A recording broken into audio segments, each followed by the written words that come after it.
Hello everyone, আমি সোহানি চলে এসেছি নতুন একটা ভিডিওর সাথে। আজকে এটা কোনো ভ্লগ নয়, আজকে আমরা একটা নতুন জায়গা এক্সপ্লোর করতে গিয়েছিলাম। আর সেটা হচ্ছে বাওয়ালির রাজবাড়ি। বাইরে থেকে যেমন রাজকীয় দেখতে, ভিতর থেকে কিন্তু ততটাই মডার্ন। আর আমার লোকেশন হচ্ছে বাটানগর, যেখান থেকে আমার এখানে যেতে টাইম লেগেছিল প্রায় 1 ঘন্টা মতন। তবে চলো তোমাদের সঙ্গে আগে কিভাবে যাব সেটা শেয়ার করি। আমরা গিয়েছিলাম বাইকে, তাই আমাদের তো সেরকম কোনো চিন্তা ছিল না।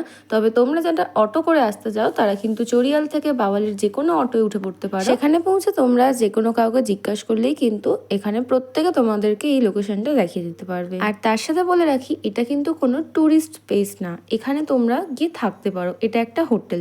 তবে তোমরা যদি ভাবো যে সেখানে গিয়ে থাকবো না, শুধুমাত্র ভিতরটা একটু ঘুরে দেখবো, আই থিঙ্ক সেটা পসিবল না, কারণ ওখানে যারা থাকে একমাত্র গেস্ট, তাদেরকেই অ্যালাউ করে ভিতরে যাওয়া। আর তোমরা কি জানো, এখানে কিন্তু সব থেকে ফেমাস সিনেমা 2003 সালের চোখের বালি শুটিং হয়েছিল।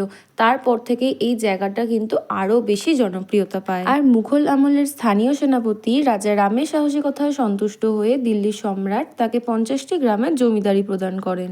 আর সেই জমিতেই কিন্তু এখন তৈরি হয়েছে এই বাওয়ালির রাজবাড়ি। কিন্তু জমিদারির পতন ঘটার পর এক ব্যবসায়ী অজয় রাওলা তিনি এই পুরো প্রপার্টিটা কিনে নেন এবং সেখান থেকেই তৈরি হয় এই হেরিটেজ হোম। আর আমার তো পার্সোনালি জায়গাটা ভীষণ পছন্দ হয়েছে। তোমরা যদি চাও এখানে গিয়ে কিন্তু 1-2 রাত থাকতেও পারো।